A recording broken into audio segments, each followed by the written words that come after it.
Suscríbete a Venganza Perfecta. Ahora, comencemos con esta. Las luces fluorescentes en el sótano del Juzgado Municipal de San Nicolás de los Pinos, Chihuahua, zumbaban como avispas moribundas. Rogelio Bravo empujaba su trapeador por el suelo de linóleo. El olor químico del limpiador industrial se mezclaba con un olor a humedad de documentos viejos y decadencia burocrática. Sus manos. Manos que alguna vez habían ensamblado rifles de francotirador en completa oscuridad. Manos que habían extraído objetivos de recintos fortificados en 3 continentes. Ahora, agarraban un mango de madera desgastado por años de trabajo repetitivo. Tenía 42 años, pero parecía mayor. Esa clase de vejez que proviene de ver cosas que tallan líneas en el rostro de un hombre como el agua corta la piedra. Su hija, Mariana, decía que tenía ojos tristes incluso cuando sonreía. Ella tenía 17 años, era brillante y era lo único en su vida que hacía soportable la transición de operador de fuerzas especiales a conserje. Rogelio había estado en operaciones encubiertas durante 12 años. Había trabajado para una unidad que oficialmente no existía, haciendo cosas que nunca aparecerían en ninguna audiencia del Congreso ni en ningún documento desclasificado. Cuando su esposa murió de cáncer hace 8 años, pidió la baja. Le dieron una descarga honorable, una pensión decente y una historia de cobertura como coordinador de logística. Había aceptado el trabajo de conserje en el pequeño pueblo de San Nicolás de los Pinos, en la sierra de Chihuahua, porque era tranquilo, anónimo y estaba lejos de los lugares donde la gente podría reconocer su rostro de operaciones que nunca sucedieron.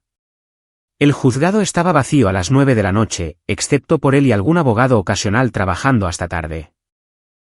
Rogelio se movía por el edificio como un fantasma, invisible para las personas cuyas vidas se desarrollaban en estas habitaciones. Aprendió que la invisibilidad era la mayor ventaja operativa. La gente no cuidaba sus palabras cerca de los conserjes. No cerraban los archivadores con llave. Dejaban las computadoras con la sesión iniciada cuando iban al baño. Había acumulado más inteligencia en 3 años de empujar un trapeador que la mayoría de los investigadores en carreras enteras. Sabía que jueces aceptaban sobornos, mordidas. Sabía que fiscales enterraban casos. Sabía que el comandante Guillermo Beltrán dirigía este pueblo como un feudo personal y que su hermano menor, Gustavo, era un depredador que había sido protegido desde la preparatoria. Rogelio vertió agua sucia en el fregadero de servicio y miró su reloj.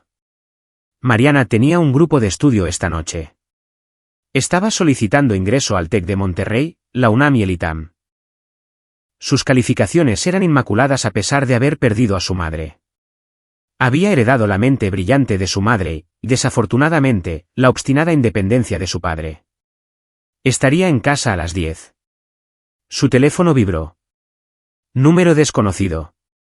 Casi no contestó, pero algo le hizo responder. ¿SR Bravo? Una voz femenina, joven, temblorosa. Sí, soy. Carolina Álvarez. Estaba en un grupo de estudio con Mariana. Señor Bravo, pasó algo. Necesita venir al Hospital La Misericordia ahora mismo. El teléfono se deslizó ligeramente en su agarre. ¿Qué pasó? Hubo un accidente. Mariana, está viva, pero necesita venir ahora. Rogelio ya se estaba moviendo, su carrito de conserje abandonado en medio del pasillo. La parte de él que había estado inactiva durante 8 años, el operador que se movía a través de territorio hostil con un cálculo perfecto, volvió a la vida con un rugido. Las luces fluorescentes del hospital eran de alguna manera peores que las del juzgado. Las botas de Rogelio chirriaban en el piso pulido mientras caminaba hacia la sala de urgencias, moviéndose con un propósito que hacía que las enfermeras se apartaran instintivamente. Carolina Álvarez esperaba en el vestíbulo, una chica delgada con cabello oscuro y ojos rojos de tanto llorar. Otros 2 estudiantes se acurrucaban con ella, luciendo conmocionados. Señor Bravo, comenzó Carolina, pero él ya la había pasado, mostrando su identificación a la enfermera del mostrador. Mi hija, Mariana Bravo. ¿Dónde está? La máscara profesional de la enfermera se deslizó por solo un segundo, revelando algo parecido a la lástima. Habitación 7. El médico lee. Rogelio ya había cruzado las puertas. Mariana yacía en una cama de hospital, y Rogelio sintió que algo dentro de él se hacía añicos y se reconstituía en algo más duro, más frío. Su rostro estaba magullado, un ojo hinchado y cerrado. Su brazo izquierdo estaba enyesado. Pero fue la mirada vacía en su ojo bueno lo que lo detuvo, la mirada de alguien que había visto lo peor de la humanidad y nunca podría dejar de verlo. Papá, susurró ella y comenzó a llorar. Rogelio cruzó la habitación y tomó su mano buena, sentándose cuidadosamente en el borde de la cama. No habló. Había aprendido en interrogatorios que el silencio creaba espacio para la verdad. Fue Gustavo Beltrán, dijo ella finalmente. Ya sabes, el hermano del comandante. Él estaba en la casa de Carolina cuando llegamos para el grupo de estudio. Sus padres no estaban en casa. Él estaba bebiendo. Dijo algunas cosas, y le dije que nos dejara en paz. Se enojó.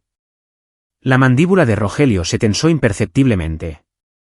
Su pulso, sin embargo, permaneció estable. Años de entrenamiento. Me agarró, intentó. Ella no pudo terminar. Luché.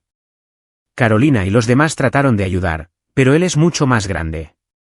Hizo cosas.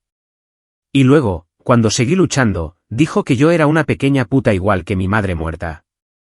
Me arrastró a su camioneta, condujo hasta el Puente del Cuervo, dijo que me iba a enseñar una lección sobre respetar a los hombres que podían hacer desaparecer a mi papá conserje. El monitor de frecuencia cardíaca junto a su cama se disparó mientras continuaba, con la voz quebrada. Me tiró. Papá, me tiró del puente. No sé cómo sobreviví. El río estaba tan frío. Logré agarrarme a unas rocas, arrastrarme a la orilla. Un conductor me vio en la carretera y llamó al 911. Entró un médico. Doctor Raúl Ávila, según su etiqueta. De unos 50 años, compuesto. Señor. Bravo, necesito hablar con usted afuera en el pasillo. Ávila mantuvo la voz baja. 3 costillas rotas, brazo roto, hematomas severos, hipotermia leve. Tiene suerte de estar viva. Ese puente está a 12 metros sobre el agua. Debería haber muerto. Hizo una pausa. He documentado todo para el kit de violación. La evidencia es clara. La oficina del comandante debería estar aquí en breve para tomar su declaración. El comandante, repitió Rogelio secamente. Procedimiento estándar. El sospechoso es el hermano del comandante de policía. La expresión de Ávila cambió. Ya veo. Me aseguraré de que todo esté debidamente documentado. Enviado a la policía estatal también. Pero ambos sabían cómo iría esto en San Nicolás de los Pinos. El comandante Guillermo Beltrán llegó 30 minutos después. Era un hombre grande, 1,9 metros, 110 kilos, con el tipo de prepotencia que provenía de 20 años de autoridad sin control en un pueblo pequeño. Su oficial, Roberto Beto Huerta, lo seguía detrás, luciendo incómodo. Beltrán entró en la habitación de Mariana sin llamar. Señorita Bravo, necesito hacerle algunas preguntas sobre el incidente de esta noche. Rogelio se levantó de su silla junto a la cama. No sin un abogado presente. Beltrán volvió sus ojos pequeños y malvados hacia Rogelio. Solo trato de obtener los hechos, Bravo. Su hija hizo algunas acusaciones serias. Mi hermano dice que fue consensual, que ella se enojó cuando él no quiso llevar las cosas más lejos, que saltó del puente para llamar la atención. Escenario clásico de acusación falsa. Mariana emitió un pequeño sonido herido. La voz de Rogelio permaneció nivelada, pero algo en sus ojos hizo que la mano de Beltrán se dirigiera hacia su arma de servicio inconscientemente. Su hermano violó a mi hija e intentó asesinarla. El hospital tiene pruebas. Hay testigos. ¿Testigos de qué? ¿Un encuentro consensual que se salió de control? Las chicas adolescentes hacen cosas locas, Bravo. Además, Beltrán se inclinó lo suficiente como para que Rogelio pudiera oler el whisky en su aliento. Mi familia tiene raíces profundas en este municipio. 4ª generación en las fuerzas del orden. Tengo inmunidad, tanto profesional como judicial. Incluso si su hija no fuera una mentirosa, que claramente lo es, no le pasaría nada a Gustavo. Así que le sugiero que le enseñe a ser más cuidadosa al hacer acusaciones contra sus superiores. El operador en Rogelio realizó cálculos. Beltrán estaba armado, probablemente llevaba chaleco. El oficial en el pasillo era más joven, más rápido. La seguridad del hospital respondería en menos de 2 minutos.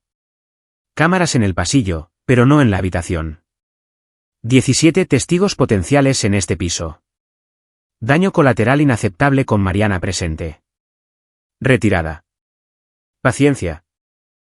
Recopilación de inteligencia primero.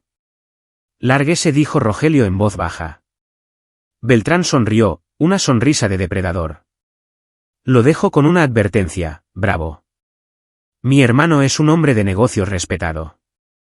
Si le causa problemas, descubrirá lo complicada que puede volverse la vida para un conserje acabado y su hija mentirosa. Después de que se fueron, Rogelio se sentó con Mariana hasta que ella cayó en un sueño exhausto y medicado, y salió al pasillo e hizo una llamada telefónica a un abogado que sabía que realmente pelearía. Claudio Salinas se especializaba en ir tras policías sucios, y le debía un favor a Rogelio de años atrás, cuando Rogelio había proporcionado un testimonio que liberó a uno de sus clientes. Tomaré el caso, dijo Salinas después de escuchar los conceptos básicos. Pero Rogelio, necesitas saber que Guillermo Beltrán es dueño de la oficina del Ministerio Público. Su hermano ha salido impune de 4 cargos de agresión en la última década. La última chica que lo acusó terminó retractándose después de que el negocio de su familia se quemara misteriosamente. Entiendo. ¿Y tú? Porque voy a pelear esto legalmente, pero las probabilidades no son buenas. Este pueblo es de ellos. Entiendo, repitió Rogelio. Haz lo que puedas a través del sistema legal. Después de colgar, Rogelio se paró en el pasillo vacío y sintió que los viejos instintos encajaban en su lugar. Había pasado 12 años como un arma apuntada a los enemigos del Estado. Había operado en países donde la ley era una sugerencia, donde la justicia provenía del cañón de un arma o del filo de una hoja. Gustavo Beltrán había cometido un error crítico. Había asumido que Rogelio Bravo, el conserje, era todo lo que había para ver. Se había olvidado de buscar al depredador bajo el camuflaje. Las siguientes 3 semanas se movieron con la inevitable rutina de una máquina rota. Claudio Salinas presentó cargos. La oficina del fiscal, dirigida por Miguel Durán, compañero de cuarto de la Universidad de Guillermo Beltrán, retrasó, solicitó aplazamientos, perdió papeleo. Cuando finalmente procesaron a Gustavo Beltrán, salió bajo su propia responsabilidad en 1 hora. Rogelio observó desde la galería del juzgado cómo Gustavo sonreía con sorna a Mariana, que estaba sentada rígida junto a su padre. Gustavo era todo lo que Rogelio despreciaba. 38 años, nunca mantuvo un trabajo por más de 6 meses, viviendo de un fideicomiso de la compañía maderera de su abuelo. Usaba ropa cara y conducía una Range Rover personalizada. Tenía 3 cargos por conducir bajo la influencia que habían sido desestimados, 2 cargos de agresión que desaparecieron, y ahora esto. El juez Sergio Loyola, quien había sido designado por la maquinaria política de Guillermo Beltrán, fijó una fecha de juicio a 6 meses de distancia y limitó la evidencia que podía presentarse. El kit de violación, dictaminó Loyola, era circunstancial. Los testigos no eran confiables. El testimonio de Mariana estaba potencialmente influenciado por el trauma. Rogelio se sentó en cada audiencia, tomando notas en un pequeño diario de cuero. Documentó horas, fechas, qué puertas tenían cámaras, qué funcionarios se reunían en privado. Mapeó el sistema de seguridad del juzgado, identificó puntos ciegos, aprendió los patrones de todos los involucrados. Por la noche, investigaba. Su autorización de seguridad había expirado hace mucho tiempo, pero todavía tenía contactos. Antiguos operadores que se habían pasado al sector privado. Analistas de inteligencia que le debían favores. Un contacto de la CIA que había sacado a Rogelio de un sitio negro en Siria y nunca lo olvidaría. La información regresó en correos electrónicos encriptados y entregas en puntos muertos. Registros financieros de Gustavo Beltrán, datos de teléfonos celulares, propiedades, asociados conocidos, patrones de movimiento. Mariana se retiró de la escuela. No podía dormir, no podía comer. La chica brillante y segura que había estado solicitando ingreso a las mejores universidades ahora se estremecía ante ruidos fuertes y lloraba cuando veía hombres que se parecían a Gustavo. Rogelio la encontró una noche en el baño con un frasco de pastillas, tratando de encontrar el coraje para terminar con su dolor. La llevó a terapia con la doctora Noemí Tapia, una de las pocas personas en el pueblo no conectadas con la familia Beltrán. Noemí era buena, paciente, hábil, pero llevó a Rogelio a un lado después de la tercera sesión. Está desarrollándote. La falta de justicia está agravando el trauma. Se siente perseguida, impotente. A menos que algo cambie, me preocupa su pronóstico a largo plazo. ¿Qué recomienda? Honestamente. Váyanse. Llévela a algún lado. Guillermo Beltrán no es dueño de todo el sistema nacional. Pero huir significaba que Gustavo ganaba. Significaba que le haría esto a otra chica. Significaba que Mariana pasaría su vida mirando por encima del hombro, creyendo que el mundo era un lugar donde los monstruos caminaban libres. Rogelio no podía aceptar eso. Llegó la fecha del juicio. Era un martes a fines de octubre, el otoño de Chihuahua pintaba las montañas de dorado y rojo. Rogelio se sentó detrás de Claudio Salinas mientras el fiscal presentaba un caso deliberadamente débil. Los testigos que habían sido entrevistados por Guillermo Beltrán cambiaron sus historias. La evidencia desapareció. El kit de violación fue impugnado por tecnicismos. Gustavo Beltrán subió al estrado y mintió con la confianza de un hombre que nunca enfrentaría consecuencias. Afirmó que Mariana lo había perseguido, que se había enojado cuando él rechazó sus avances, que había saltado del puente para llamar la atención. Su abogado la pintó como mentalmente inestable, señaló la muerte de su madre, sugirió que el trauma la había desequilibrado. El jurado deliberó durante 4 horas. No culpable de todos los cargos. Gustavo salió del juzgado para encontrar a Guillermo esperando con una botella de champán. La descorcharon allí mismo, en los escalones del juzgado, mientras Mariana colapsaba en los brazos de su padre, sollozando. Guillermo Beltrán captó la mirada de Rogelio a través de la multitud y sonrió. Luego se acercó, con la cara a centímetros de la de Rogelio. Te lo dije, dijo Beltrán lo suficientemente bajo como para que solo Rogelio pudiera escuchar. Tengo inmunidad. Mi familia tiene influencia. No puedes hacer nada. Acéptalo, conserje. Enséñale a tu hija mentirosa a aceptarlo. O tal vez encuentre motivos para auditar tus impuestos, inspeccionar tu propiedad de alquiler, encontrar algunas violaciones del código. Tal vez tu hija tenga un accidente automovilístico. Tal vez la arresten por posesión, encontramos drogas en su mochila. Podría ir de muchas maneras, así que sé inteligente. Olvida que esto sucedió. Sigue adelante. Rogelio lo miró con ojos que habían mirado fijamente a señores de la guerra y terroristas. Entiendo. Buen hombre. Mantén la cabeza baja, bravo. Es más saludable así. Esa noche, Rogelio arropó a Mariana en la cama, se aseguró de que tomara su medicación y se sentó con ella hasta que se durmió. Luego bajó a su sótano y abrió la caja fuerte escondida detrás de un panel falso en la pared. Dentro había cosas que Rogelio Bravo, el conserje, no debería tener. Pasaportes con 3 nombres diferentes, dinero en efectivo en pesos y dólares, una computadora portátil con encriptación de grado militar, armas que no existían en ningún registro y archivos detallados sobre operaciones que nunca habían ocurrido oficialmente. Encendió una computadora portátil y comenzó a redactar un plan de misión con la misma precisión que alguna vez usó para planificar incursiones en complejos de Al-Qaeda.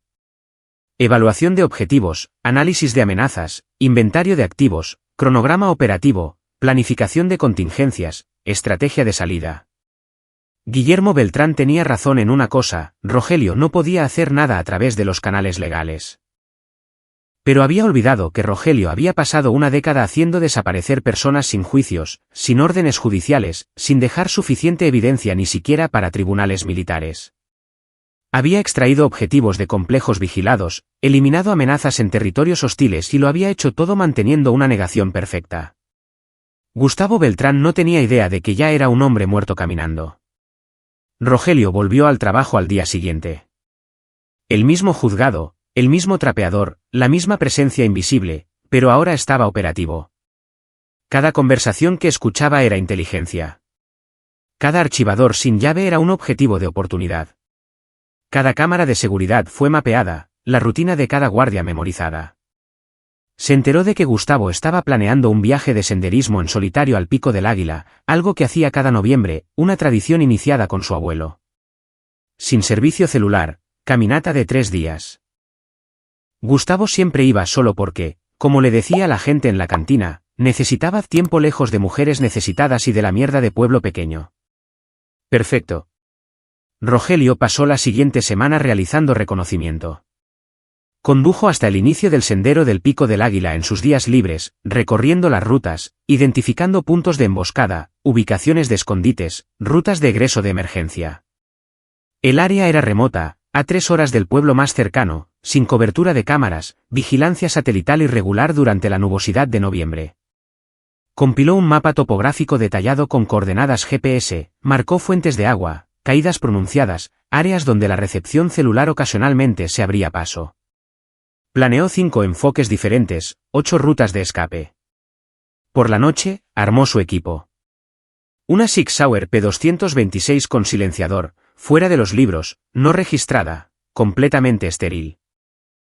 Cuchillo táctico, restricciones, suministros médicos, equipo de supervivencia en la naturaleza, un teléfono desechable con GPS desactivado, dinero en efectivo, todo lo que se necesitaría para una operación de 3 días en terreno hostil.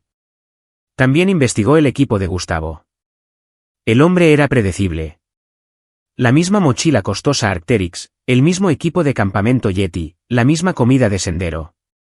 Publicaba sus viajes de senderismo en las redes sociales con fotos geoetiquetadas anunciando su ubicación a cualquiera que quisiera mirar. El miércoles por la mañana, una semana después del juicio, Rogelio llamó al trabajo para decir que estaba enfermo. Mariana se quedaba con Noemi Tapia por unos días, parte de su terapia, saliendo de la casa que contenía demasiados malos recuerdos.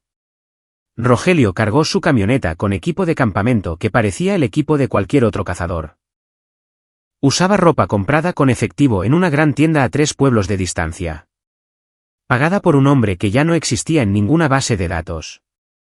Su teléfono permaneció en el mostrador de su cocina, apagado. Todo sobre esta operación era limpio, negable, y rastreable.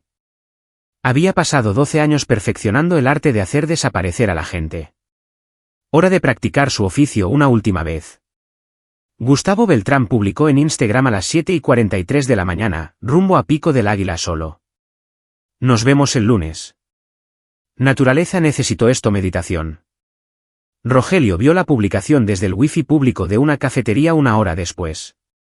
Terminó su café, borró su historial de navegación y condujo hacia el norte, hacia montañas donde la justicia todavía significaba algo. Las primeras 24 horas de la caminata de Gustavo transcurrieron sin incidentes.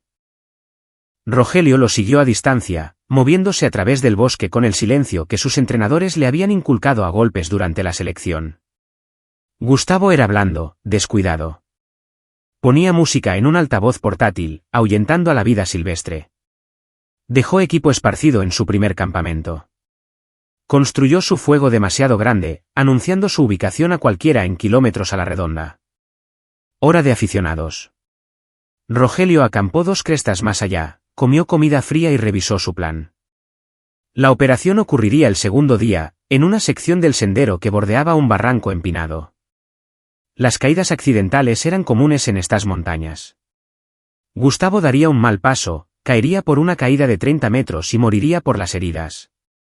Búsqueda y rescate encontraría su cuerpo días después, si es que lo encontraban. Limpio, plausible, y rastreable. Pero mientras Rogelio observaba a Gustavo a través de una óptica de largo alcance ese segundo día, almorzando y desplazándose por su teléfono durante un breve momento de recepción, algo cambió en su enfoque. Gustavo estaba revisando las redes sociales, riéndose de los comentarios, completamente inconsciente de que estaba en la mira de alguien. Este hombre había destruido a Mariana, había tomado a una chica brillante y segura y la había reducido a un caparazón aterrorizado que no podía dormir sin medicación. Lo había hecho antes con otras chicas. La investigación de Rogelio había descubierto 3 incidentes similares, todos enterrados por la maquinaria de Guillermo Beltrán, y lo volvería a hacer porque los hombres como Gustavo nunca se detenían. Un simple accidente era demasiado amable. Rogelio revisó el plan. Esa noche, Gustavo acampó cerca de un pequeño lago. Construyó su fuego, cocinó comida liofilizada y se instaló en su tienda alrededor de las 9 de la noche. La temperatura estaba bajando rápidamente. Noviembre en la Sierra de Chihuahua no perdonaba errores. A las 2 de la madrugada, cuando la respiración de Gustavo se había asentado en ritmos de sueño profundo, Rogelio entró en acción. Inhabilitó la cremallera de la tienda de Gustavo con una pequeña brida, un truco que parecía un defecto de fabricación. Luego esperó. Gustavo se despertó a las 6:30, aturdido y con frío. Luchó con la cremallera durante varios minutos, frustrándose cada vez más antes de rasgar la tela de la tienda con su cuchillo. Ya estaba desequilibrado, ya estaba irritado. Rogelio observó desde su escondite cómo Gustavo levantaba el campamento descuidadamente, dejando equipo atrás en su prisa por ponerse en movimiento y calentarse. El hombre estaba hipotérmico en los bordes, sin pensar con claridad. Perfecto. El sendero se estrechó esa tarde, serpenteando a lo largo del barranco. La grava suelta hacía que el paso fuera traicionero. Gustavo se movía demasiado rápido, sin probar sus pasos, concentrado en llegar al siguiente campamento antes del anochecer. Rogelio lo seguía a distancia, esperando. Entonces el pie de Gustavo resbaló. Se agarró a una raíz de árbol, maldiciendo, el peso de su mochila casi tirándolo por el borde. Se quedó allí por un momento, respirando con dificultad, mirando hacia la caída de 30 metros, y Rogelio salió de los árboles detrás de él. Gustavo giró, con los ojos muy abiertos. Jesús, me asustaste. El reconocimiento parpadeó. Espera, eres ese conserje, bravo. ¿Qué chingados estás haciendo aquí? Rogelio no habló. Solo observó a Gustavo con los ojos planos y vacíos de un hombre que había matado a 27 personas en 12 años de operaciones y había perdido la cuenta de las que había ayudado a desaparecer. ¿Me estás siguiendo? El miedo de Gustavo se estaba transformando en ira, la emoción predeterminada de los cobardes. Eso es acoso, güey. Haré que mi hermano te arreste. ¿Crees que vas a hacer algo? ¿Crees que puedes tocarme? Rogelio dio un solo paso adelante. Gustavo retrocedió, su pie enganchándose en una roca suelta. Atrás. Te lo advierto. Tu hermano dijo que tiene fuero. Rogelio dijo en voz baja. Dijo que no podía hacer nada. Estaba equivocado. No puedes hacer esto. Irás a prisión. Memo te destruirá. La prisión es para la gente que deja pruebas. Rogelio sacó la Sig Sauer con silenciador. Pasé 12 años haciendo desaparecer gente sin juicios, sin registros. Tu hermano olvidó preguntar qué hacía yo antes de ser conserje. El rostro de Gustavo se puso blanco. Por favor, me iré del pueblo. Confesaré. Haré lo que quieras. Por favor. Lastimaste a mi hija. La tiraste de un puente. Destruiste su futuro porque ella no te dejó destruir su cuerpo. La voz de Rogelio permaneció nivelada, fáctica. Los hombres como tú no se detienen. Escalada. El sistema legal falló. Así que estoy ejerciendo una forma más antigua de justicia. Por favor. Rogelio le disparó en la rótula derecha. Gustavo colapsó, gritando, rodando lejos del borde del barranco. Rogelio dio un paso adelante y le disparó en la rótula izquierda. Ambos disparos precisos, no letales, maximizando el dolor. Esto es por cada chica que lastimaste, dijo Rogelio. Cada familia que destruiste, cada momento de terror que infligiste. Arrastró a Gustavo hasta un árbol y lo aseguró con restricciones de grado militar, del tipo que no dejaban marcas si se quitaban dentro de las 72 horas. Luego le administró un sedante suave, suficiente para mantener a Gustavo manejable pero consciente. Esto es lo que sucede ahora, explicó Rogelio, con voz tan tranquila como si estuviera discutiendo el clima. Vas a experimentar lo que experimentó mi hija. Miedo, dolor, impotencia, el conocimiento de que nadie viene a salvarte. Sacó su teléfono satelital, irrastreable, encriptado, e hizo una llamada. 20 minutos después, apareció un helicóptero sobre la cresta.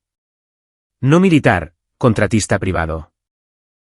El piloto, Andrés Bucio, era un exmiembro de las Fuerzas Especiales Aéreas que le debía la vida a Rogelio por una extracción en Medio Oriente. El paquete está listo, dijo Rogelio en su radio. El helicóptero aterrizó brevemente en un claro. Salieron dos hombres, Manuel Ríos y Bruno Núñez, ambos exoperadores de la unidad de Rogelio. Cargaron a Gustavo en el helicóptero sin decir una palabra. Profesionales y eficientes. ¿A dónde vamos?, sollozó Gustavo. A algún lugar sin inmunidad, respondió Rogelio. A algún lugar donde termina la jurisdicción de Guillermo Beltrán. Volaron hacia el norte, hacia una zona remota de la Sierra Madre, aterrizando en un lugar que no existía en ningún mapa, un antiguo sitio clandestino que había sido oficialmente desmantelado pero seguía operativo para contratistas que realizaban trabajos fuera de los libros. La instalación era pequeña, solo un edificio y un generador, pero tenía todo lo que Rogelio necesitaba. Pasó las siguientes 48 horas interrogando a Gustavo, extrayendo confesiones sobre cada crimen que había cometido. Vídeo grabado, muestras de ADN, evidencia documentada de abuso que se remontaba a 15 años atrás. Gustavo se rompió rápidamente, llorando y confesando cosas que Rogelio ni siquiera sabía. Rogelio empaquetó la evidencia cuidadosamente, haciendo copias, encriptando archivos. Seguro. Influencia. Al tercer día, le administró un cóctel de drogas que induciría pérdida de memoria y desorientación. Luego, Manuel y Bruno llevaron a Gustavo de regreso a Chihuahua, depositándolo en su campamento original con su equipo esparcido y su tienda rasgada. Cuando Gustavo despertó, no recordaba nada después de montar el campamento la primera noche. Tenía marcas de inyección que parecían picaduras de insectos, moretones inexplicables y un terror animal profundo que no podía explicar. Búsqueda y rescate lo encontró 3 días después, deshidratado y delirando. Afirmó que había sido atacado, secuestrado, torturado, pero no había pruebas. Ninguna marca que no pudiera explicarse por la exposición, ni rastros de drogas en su sistema para cuando lo examinaron. El psiquiatra diagnosticó recuerdos falsos inducidos por TEP, posiblemente alucinaciones por hipotermia. Gustavo nunca volvió a ser el mismo. Desarrolló paranoia severa, no podía dormir, saltaba ante las sombras. En un mes, se había internado en una clínica psiquiátrica. Pero Rogelio no había terminado. Guillermo Beltrán supo que algo andaba mal el día que su hermano regresó del Pico del Águila. Gustavo siempre había sido débil, pero ahora estaba roto, un desastre balbuceante que gritaba en sueños y no podía quedarse solo.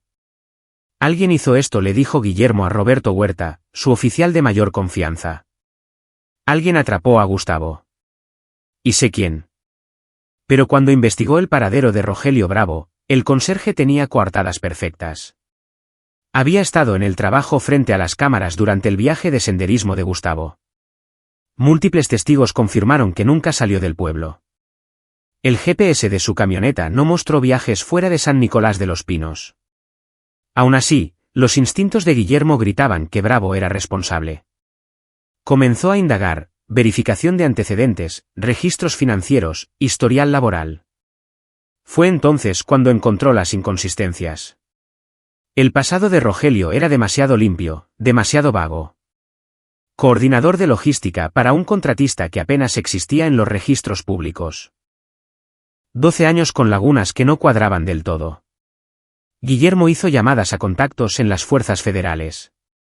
La mayoría le puso trabas, pero un agente de la DEA que le debía un favor, regresó con una advertencia.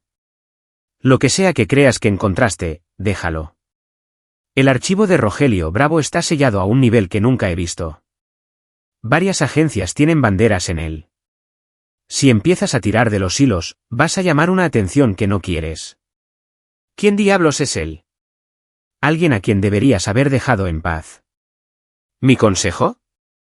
Olvida esto. Sigue adelante. Pero Guillermo Beltrán nunca se había retirado de una pelea. Presionó a la oficina del Ministerio Público para que investigara a Rogelio por acoso. No encontraron nada. Hizo que la policía siguiera a Rogelio. La vida del conserje era completamente rutinaria, trabajo, casa, visitar a su hija en terapia. Entonces comenzaron a llegar paquetes anónimos a la oficina de Guillermo. El primero contenía fotografías de su hermano con múltiples mujeres, evidencia de agresiones que Guillermo había enterrado. El segundo tenía registros financieros que mostraban que Guillermo había malversado fondos del municipio para pagar a las víctimas de Gustavo. El tercero era un vídeo de Guillermo amenazando a un testigo en el caso de Gustavo. Cada paquete venía con una nota: la justicia siempre encuentra un camino. Intentó rastrear los paquetes. Imposible. Fueron enviados desde diferentes estados, con matasellos aleatorios, imposibles de conectar. Sus aliados políticos comenzaron a distanciarse. La policía estatal recibió denuncias anónimas sobre corrupción en su departamento. La FGR, Fiscalía General de la República, abrió una investigación sobre violaciones de derechos civiles. Su maquinaria cuidadosamente construida comenzó a desmoronarse. Desesperado, Guillermo confrontó a Rogelio en el juzgado una noche. «Sé que fuiste tú», dijo Guillermo, bloqueando el camino del conserje en un pasillo vacío. «No sé cómo, pero sé que destruiste a mi hermano. Vienes por mí. No te dejaré». Rogelio dejó de trapear y lo miró con esos mismos ojos planos y muertos. «Tu hermano se destruyó a sí mismo. Tú también. Solo soy un conserje. A la verga. Eres otra cosa. Algo peligroso. Pero aquí está la cosa. No soy Gustavo. No soy un objetivo blando que puedes desaparecer. Tengo recursos. Tengo poder. Terminaré contigo». «Ya intentaste terminar conmigo», dijo Rogelio en voz baja. «Cuando dejaste libre a tu hermano, cuando amenazaste a mi hija, pensaste que yo no tenía poder. Ahí es donde cometiste tu error. ¿Qué eres? Lo que debiste haber temido desde el principio». Rogelio recogió su trapeador. «Le sugiero que renuncie, comandante. Aléjese mientras todavía pueda. Porque si vuelve a perseguir a mi hija, si la amenaza, si siquiera la mira mal, no terminará como Gustavo. Simplemente dejará de existir. Sin cuerpo, sin evidencia, sin respuestas. Solo otra persona desaparecida en la sierra de Chihuahua. Estás amenazando a un oficial de la ley». «No, estoy explicando la realidad. Tenía impunidad. Tiempo pasado. Ahora no tiene nada más que enemigos y evidencia. La pregunta es si es lo suficientemente inteligente como para aceptar la derrota». Guillermo Beltrán no fue lo suficientemente inteligente. Intentó una última jugada. Intentó que arrestaran a Mariana por cargos de drogas fabricados, plantando evidencia en su automóvil.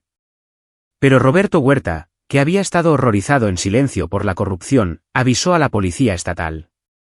Atraparon al oficial de Guillermo en el acto, lo convencieron de testificar contra el comandante. La investigación de la FGR se aceleró. En 3 semanas, Guillermo Beltrán fue arrestado por cargos federales: obstrucción de la justicia, manipulación de testigos, violaciones de derechos civiles y 3 cargos de corrupción. Su juicio fue en la Ciudad de México, lejos de su jurisdicción local. La evidencia era abrumadora, gran parte de ella de fuentes anónimas que parecían conocer cada detalle de sus crímenes. Guillermo Beltrán recibió 20 años en un penal federal. Gustavo Beltrán nunca salió de la atención psiquiátrica. Sus confesiones, grabadas durante esas 48 horas perdidas, de alguna manera encontraron su camino hacia organizaciones de derechos de las víctimas. Las demandas civiles se acumularon. Su fideicomiso se agotó por los acuerdos. Vivió el resto de su vida en una niebla de medicación y miedo, saltando ante sombras que a veces no eran sombras en absoluto. Rogelio Bravo siguió siendo conserje. Todavía empujaba su trapeador por el sótano del juzgado, invisible e ignorado. Mariana se recuperó lentamente con la ayuda de la doctora Tapia, y finalmente regresó a la escuela. Ingresó al TEC de Monterrey con una beca completa, su futuro restaurado. En su última noche antes de irse a la universidad, se sentó con su padre en el porche, viendo la puesta de sol de Chihuahua pintar las montañas de dorado. «Papá», dijo ella en voz baja. «Sé que hiciste algo. No sé qué, pero sé que el hombre que me lastimó se ha ido, y el hombre que lo protegió está en prisión. Todos dicen que es coincidencia, que la justicia finalmente funcionó». Rogelio tomó un largo trago de su café. «A veces la justicia tarda un poco. A veces llega a través de canales oficiales. Y a veces no». Miró a su hija. Ya no estaba rota, ya no estaba aterrorizada. Fuerte, entera, lista para enfrentar el mundo.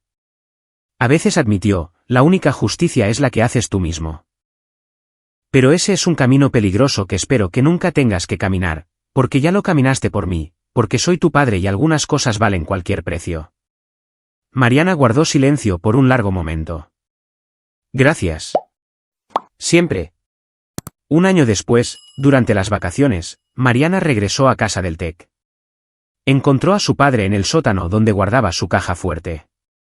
El panel de pared falso estaba abierto, algo inusual, ya que normalmente lo mantenía oculto. Dentro estaban sus viejos materiales operativos, archivos, documentos, equipos y una carta dirigida a ella, para abrirse solo si le sucedía algo. Empezó a buscarla, pero Rogelio apareció detrás de ella. Todavía no dijo. Con suerte nunca. Pero si llega el día en que necesites saber toda la verdad, está ahí. ¿Qué hiciste, papá? ¿De verdad? Rogelio cerró la caja fuerte, selló el panel de la pared. Fui un arma durante 12 años, apuntada a los enemigos del Estado. Cuando te lastimaron, cuando el sistema falló, me convertí en un arma de nuevo. Pero esta vez, elegí el objetivo. ¿Lo mataste? No. Hice algo peor. Le hice vivir con las consecuencias de sus acciones. Le hice experimentar el terror que infligió. Y me aseguré de que su protector cayera con él. ¿Valió la pena? ¿El riesgo? Rogelio se volvió para mirar a su hija. Brillante, fuerte, viva. Estás aquí. Estás entera. Vas a hacer grandes cosas. Así que sí, valió la pena todo. Se quedaron en el sótano por un momento, padre e hija, unidos por una justicia que existía fuera de los tribunales y los códigos legales. Te quiero, papá. Yo también te quiero, hija. Ahora vamos. Tu tía está esperando para la cena. Subieron las escaleras, dejando el pasado sellado detrás de una pared falsa donde pertenecía. En una noche de Chihuahua, las montañas permanecían eternas e indiferentes, guardando secretos que nunca se contarían.